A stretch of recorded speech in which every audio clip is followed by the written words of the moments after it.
A sensação não era nada boa. Fazia muito frio e ele, sem compreender bem o que estava acontecendo, caminhava por uma trilha de terra em meio à densa mata fechada, de onde sequer podia enxergar a luz do sol, se é que naquele lugar existia tal coisa. Estava meio confuso, meio não, completamente. Sequer conseguia pensar de forma ordenada. Sua mente não conseguia se fixar em ponto algum, e suas lembranças mais pareciam um amontoado de coisas pelo avesso. Em resumo, dentro da sua cabeça, nada fazia sentido. Tentou lembrar como chegara naquele lugar, e nadinha, nem adiantava insistir. Como seria possível alguém chegar a algum lugar sem ter lembrança de como lá chegara? Será que ele morrera, que aquela era a sensação de alguém morto? Olhou para seu corpo em busca de respostas, e percebeu que vestia um agasalho para frio. E assim deduziu que havia se preparado para estar ali. A questão era onde? Olhou para trás e via apenas uma longa trilha, estreita, sinuosa, aparentemente sem fim. Uma visão semelhante à que tinha à sua frente. Dos lados, árvores de todas as cores e alturas, e um silêncio que o fizera concluir, ou que podia estar com problemas de audição, ou que ali não existiam sons. A coisa aparentemente era bastante séria, pois sequer conseguia lembrar do próprio nome, do lugar onde morava, nem pensar. Era como se estivesse vazio, oco, sem mente. Então, começou a escutar um barulho de vozes, como se um grupo de pessoas se aproximasse de onde ele se encontrava. Assustou-se e logo pensou em correr, mas estava com um problema, pois não conseguia distinguir de que lado vinha aquele murmúrio, de modo que ir em qualquer uma das duas direções, indo ou voltando, era arriscado. No ímpeto de coragem, decidiu correr para a frente, sem olhar para trás, e para aumentar sua aflição, as vozes se aproximavam cada vez mais dele. E em meio às vozes atrás de si, ele escutou pronunciarem um nome, que até poderia ser o seu, se ele soubesse qual era. E alguém lhe disse: Fulano, não adianta se apressar, aqui tem o que você procura. Por isso mesmo, quase morre de susto, quando alguém tocou nas suas costas, dizendo: Está na hora. O grito que saiu da sua garganta resultou do imenso pavor que sentiu. Era de fato estranho. Não foi um grito que saiu de imediato, mas uma espécie de grito gradual, isto é, que ia aumentando de volume aos poucos, como se obedecesse ao girar de um botão de um volume de rádio, cuja engrenagem estava falha. Acordou tentando se segurar em alguma coisa, como se estivesse caindo da cama, da qual de repente lhe tirassem o lastro. Segurou num pé, isso mesmo, num pé descalço, de alguém que dormia ao seu lado, juntamente com mais de uma centena de pessoas, naquilo que parecia uma imensa fila de espera.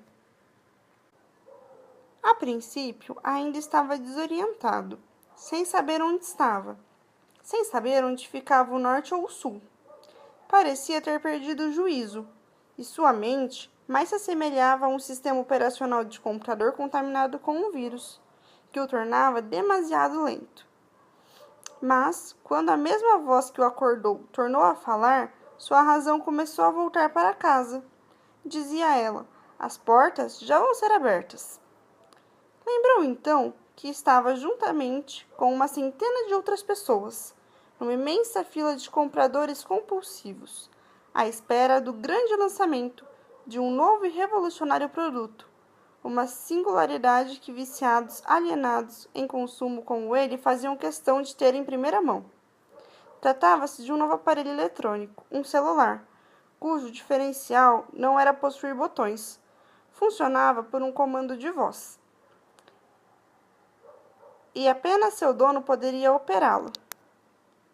Nada que o tornasse superior aos modelos anteriores. Não fosse o exclusivo recurso de mostrar aos seus usuários, em tempo real, em gráficos coloridos, diversos modelos deles disponíveis à temperatura do centro da Terra. Sem compreender muito bem por que precisava daquele aparelho, o fato é que ele estava naquela fila. Também, subitamente, como se seu cérebro iniciasse um processo de autolimpeza, onde coisas sem explicações não teriam mais espaço para ficar, não compreendia por que precisava saber da temperatura do núcleo da Terra 24 horas por dia, em tempo real. Que utilidade aquilo teria para si? Percebeu que pela primeira vez em toda a sua vida estava pensando, questionando alguma coisa. Lembrou-se que isso talvez fosse um reflexo daquele sonho diferente que tivera. E muitos outros pensamentos questionadores, estranhos para ele, uma vez que se acostumara desde pequeno a simplesmente seguir a onda da vez, sem refletir. Invadiam sua mente, como se fossem os antigos moradores, há muito despejados, mas que agora, tomados de uma nova motivação, reivindicassem sua antiga morada. Não era uma sensação ruim, mas antes disso, estranhamente motivadora. Lembrou-se das campanhas de consumo anteriores, nas quais fora envolvido, levado a consumir sem pensar, sem questionar se de fato eram necessárias ou simples compulsão sem motivo. Lembrou-se dos tantos aparelhos, todos ainda funcionando bem, que já possuía em casa, que eram substituídos quase que como por obrigação a cada nova campanha, apesar de que agora percebia não haver motivo coerente, lógico, racional para isso. Ficou assustado com aquele percebimento, e pela primeira vez sentiu que sempre fora um autômato movido pela vontade de terceiros. Sentiu um misto de revolta e um tanto de liberdade, pois sabia que a partir daquele ponto não mais conseguiria ser um boneco movido pela corda alheia. A sensação era que acordara de um longo e perturbador sono, em todos os sentidos. E sem dizer nada, já que nenhum dos demais teria ouvido, ou olhos para qualquer outra coisa, se afastou sem ser notado, sem explicar nada a ninguém. Estava, pela primeira vez em sua vida, consciente de uma ação sua.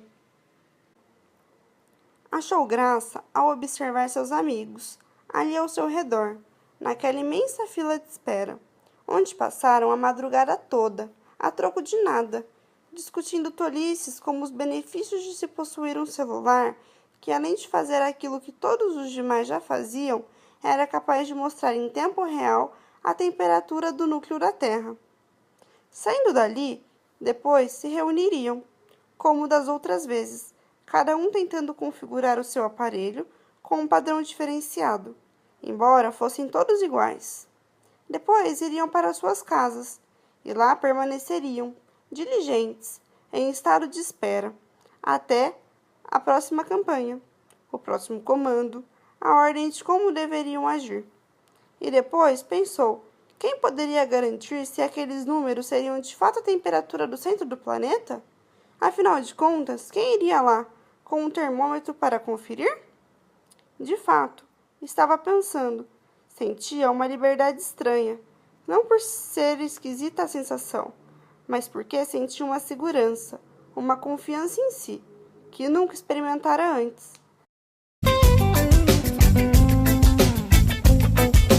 É fundamental a consciência, aonde está a essência de todo o ser. É fundamental a consciência, aonde está a ciência, todo saber. Dentro do pensamento, bem lá no fundo da mente, há uma centelha acesa, faz o homem consciente. Aonde está a beleza de toda a natureza? Eu vejo todo o universo, eu tenho plena certeza. Eu vejo tudo em volta, tudo embaixo, tudo em cima, tudo que já é e o que vai ser. Eu tô na terra, no presente, no passado, no futuro, para ver e ser e entender. A bússola do navegador, a criatura e o Criador. A consciência é a real identidade, a consciência, a verdadeira verdadeira claridade, a consciência é a real identidade, a consciência, a verdadeira